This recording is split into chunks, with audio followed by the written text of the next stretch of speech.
कार्यक्रमाला सुरुवात होत आहे। बाळासाहेबांचं आगमन या ठिकाणी झालेलं आहे। मला घालायचे अरे म्हणलं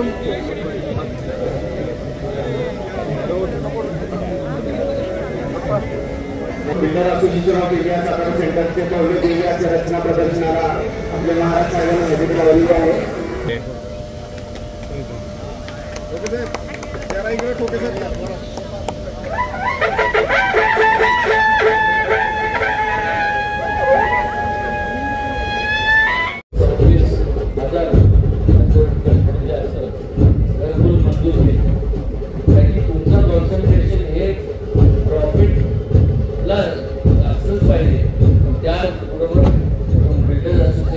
सोशल रिस्पॉन्सिबिलिटी म्हणून ती सुद्धा तुम्ही पार पाडणं गरजेचं आहे।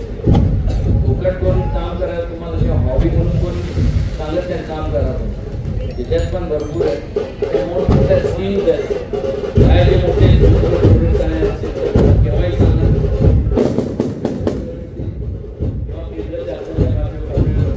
तुमच्याबरोबर हे जे काय मदत करायला लागेल या साधना जास्तीत जास्त मोठ्या एका काही सातारामध्ये पेन्शनर लोकांचे शहर म्हणून 34 वर्षापूर्वी मी मला आठवते माझं कॉलेज संपून मी जेव्हा लंडनमधून पहिल्यांदा आलो मी पण म्हणायचं ते थोडं तसं राहणार इथं काय करणार असं होत नाही।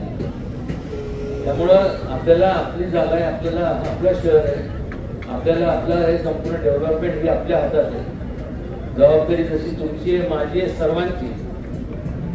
त्याकरता जे जे म्हणून योगदान माझ्याकडनं अपेक्षित आहे त्यात कुठेही कमी पडणार नाही।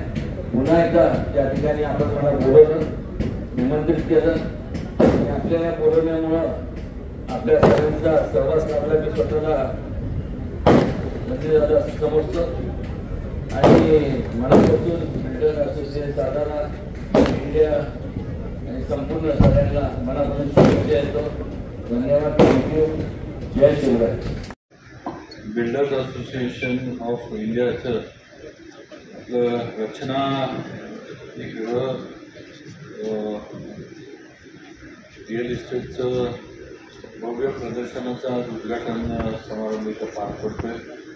त्या कार्यक्रमाला म्हणजे सहकारी मान्य प्रभाकरजी गार्गे साहेब माजी आमदार आज इथं उपस्थित आहेत। तसेच नॅशनल व्हाईस प्रेसिडेंट मान्य श्री आनंद गुप्ता सर इथं उपस्थित आहेत।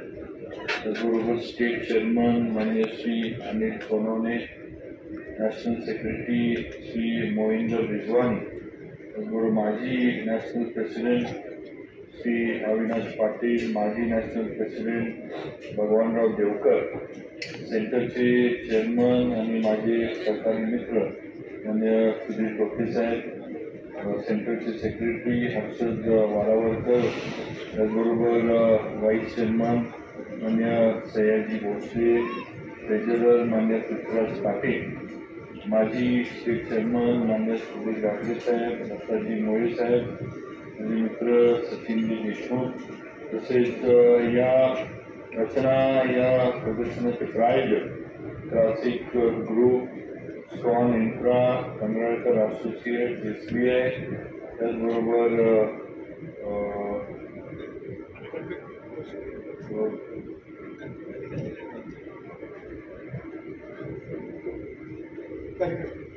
तालिका स्टील आणि परमार स्टील, त्याचबरोबर ते मेंबर मान्य अनिल दातारे आणि उपस्थित सर्वच इथं उपस्थित असणारे सर्व सातारकर आणि जिल्ह्यातून सुद्धा आलेले सर्व माझे बंधू भगिनी आणि उपस्थित सर्व तरुण मित्रांनो, तर म्हणजे ज्याचा उल्लेख आता टोपे साहेबांनी केला की रचना या प्रदर्शनाची आकृतीनं सगळ्यांना सगळेजण वाट बघत असतात आणि अतिशय भव्य दिव्य असे हे प्रदर्शन या ठिकाणी builders association of India through भरवलं जातं। नवीन नवीन जे प्रोजेक्ट्स सातारा आणि जिल्ह्यामध्ये सुद्धा जे होत आहेत ते इथं कस्टमरच्या समोर किंवा इन्व्हेस्टर्स वगैरे असतील त्यांच्यापर्यंत आणण्याचा प्रयत्न आज रचनाच्या माध्यमातून बिल्डर्स असोसिएशन करत असतं. आज देशामध्ये सगळ्यात मोठी व्यावसायिकांची बांधकाम व्यावसायिकांची ही संघटना आहे आणि याच्यात सर्व स्तरातील लोक या बिल्डर्स असोसिएशनमध्ये आहेत. म्हणजे प्रत्येकाला सामावून घेण्याचं काम हे बिल्डर्स असोसिएशन नक्कीच केलेलं आहे. मागे सुद्धा सचिन देशमुख हे ज्यावेळेला स्टेट प्रेसिडेंट झाले त्यावेळेला ते असतील मी आणि मला वाटतं मिर्झा साहेब नागपूरला आले होते म्हणजे आणि आम्ही त्यावेळेला सुद्धा आपले काही राज्यातले जे आपल्या व्यावसायिकांचे प्रश्न होते त्या संदर्भात आपले उपमुख्यमंत्री त्यावेळेचे मान्य देवेंद्रजी फडणवीस अजितदादा आणि त्यावेळेचे बांधकाम मंत्री मान्य रवींद्र चव्हाण साहेब यांना आम्ही भेटलो होतो. आता परत एकदा मगाशी तिथं हा कार्यक्रम शुभारंभ करायच्या आधी थोडीफार चर्चा जे काही प्रश्न राज्यामध्ये बिल्डर्सचे आहेत किंवा व्यावसायिकांचे आहेत शासनाच्या माध्यमातून आणि प्रामुख्यानं आज जो विभाग माझ्याकडं आलेला आहे सार्वजनिक विभागाच्या माध्यमातून जे सहकार्य आपल्याला पाहिजे ते नक्की आपण चर्चा केली आहे तशी ती बैठक आपण घेऊ.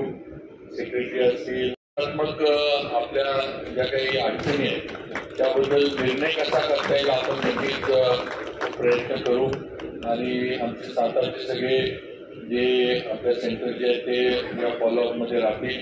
व उत्तर साहेब सोनवणे साहेब नक्कीच लवकरात लवकर त्याचा काही ना काहीतरी निर्णय आपण लावू अशी आपल्याला या निमित्ताने मी खात्री देऊ इच्छितो. त्याचबरोबर साताऱ्यातील सुद्धा बांधकाम व्यावसायिकांनी आज नवीन नवीन हे आपण आता पूर्वी थोडंफार बांधकामांचे बघायचो पण आता सगळे नवीन पद्धतीनं बांधकाम आज व्हायला लागले. आज साताऱ्यात सुद्धा हाय रायझेस व्हायला लागले ती एक अतिशय आनंदाची गोष्ट आहे. आज जिल्हा बँकेचं जो प्रोजेक्ट चालला आहे जो श्रीधर कंगळकर करतात एक मला वाटतं शहरातला एक थोडा आयकॉनिक एक प्रोजेक्ट होईल कारण मला वाटतं एवढा मोठा प्रोजेक्ट हा आत्ता तर एका ठिकाणी एवढा मोठा प्रोजेक्ट कुठंच सातारा शहरामध्ये नाही. त्यामुळे आयकॉनिक प्रोजेक्ट तो जिल्हा बँकेचा आणि श्रीधर कंगळकरांच्या माध्यमातून होईल अशी नक्कीच मला खात्री आहे. आपण सुद्धा शहरातलं इन्फ्रास्ट्रक्चर जे आहे ते चांगलं करण्याच्या दृष्टीनं प्रयत्न करत आलोय. आज काही परिसरामधले आपण आता कॉन्क्रीटचे रोड्स हे आपण कामं त्याची सुरू केली. अजून सुद्धा उरलेल्या फेजेसमध्ये आपण कामं करणार आहे. त्याला सुद्धा आता शासनाकडनं निधी आपल्याला आणि नगरपालिकेला सातारला नक्कीच मिळेल. बऱ्यापैकी जे रस्ते आपले मोठे आहेत ज्या ठिकाणी वाहतूक जास्त प्रमाणात असते इन्फ्रास्ट्रक्चर सगळं कॉन्क्रीट रोड्सकडे नेण्याचा प्रयत्न हा नक्कीच माझा आहे आणि नक्की आम्ही त्यामध्ये देवेंद्रजींच्या मार्गदर्शनाखाली आम्ही यशस्वी होऊ. इतर सुद्धा काही सकाळी इतर पण हे आले होते आपले बिल्डर्स असोसिएशनचे. त्याचबरोबर तर त्यांनी सुद्धा हे केलं होतं की रेराबद्दल सुद्धा एक बैठक व्हावी अशी त्यांनी सूचना केली होती कारण काही अडचणी तिथं पण आहेत रेराच्या ह्याच्यामध्ये. त्यामुळं नक्कीच ती सुद्धा बैठक संबंधित जे काही विभागाचे अधिकारी असतील त्यांना घेऊन लावण्याचा माझा प्रयत्न नक्की राहील. जेवढं काही आपल्याला सहकार्य करता येईल कारण बहुतांशी आणि तर सगळे बसले सचिन असेल सुधीर टोके साहेब असतील सगळेच मित्र आहेत. म्हणजे सगळे कोण व्यावसायिक आहे आणि मी राजकारणी आहे असं आमचं साताऱ्यातल्या लोकांचं नातं नाही आहे. आधी सगळ्यांचं मैत्रीचं नातं आहे आणि नंतर जे काय असेल ते व्यवसाय आणि बाकीच्या गोष्टी आमच्या चालू असतात आणि नक्कीच हे नातं आपण कायम ठेवलंय. नवीन जबाबदारी आहे नक्कीच आपल्या BIच्या अपेक्षा पण आहेत किंवा या जबाबदारीतनं राज्यातले जे प्रश्न आहेत ते BIच्या माध्यमातून सुटावेत आणि सर्व सातारा सेंटरच्या माझ्या सहकारी मित्रांना बरोबर घेऊन माझ्याकडनं जेवढं माझ्या या नवीन जबाबदारीतनं BIला जेवढं सहकार्य करता येईल तेवढं मी नक्की करीन हा शब्द आपल्याला सर्वांना या निमित्तानं देऊ इच्छितो. थोडं बोलायला मी आधी उभा राहिलो कारण आपले श्रीकांत पवार टॉप गेअरवाले जे आहेत त्यांचं लग्न आहे कारखान्यावर म्हणजे रिसेप्शनवर तर मला त्या ठिकाणी जायचंय थोडा उशीर झालाय त्यामुळे थोडं बोलायला मी उभा राहिलो. आपली सर्वांची परवानगी घेतो पण आपल्या सर्वांना रचनाच्या माध्यमातून शुभेच्छा देतो आणि या निमित्तानं आपल्याला जे एक्सपोजर गरजेचं आहे म्हणजे आपल्या प्रोजेक्टला जे एक्सपोजर मिळणं गरजेचं आहे ते या रचनाच्या माध्यमातून 100% मिळेल अशी खात्री देतो आणि थांबतो. जय हिंद जय महाराष्ट्र. खूप खूप धन्यवाद.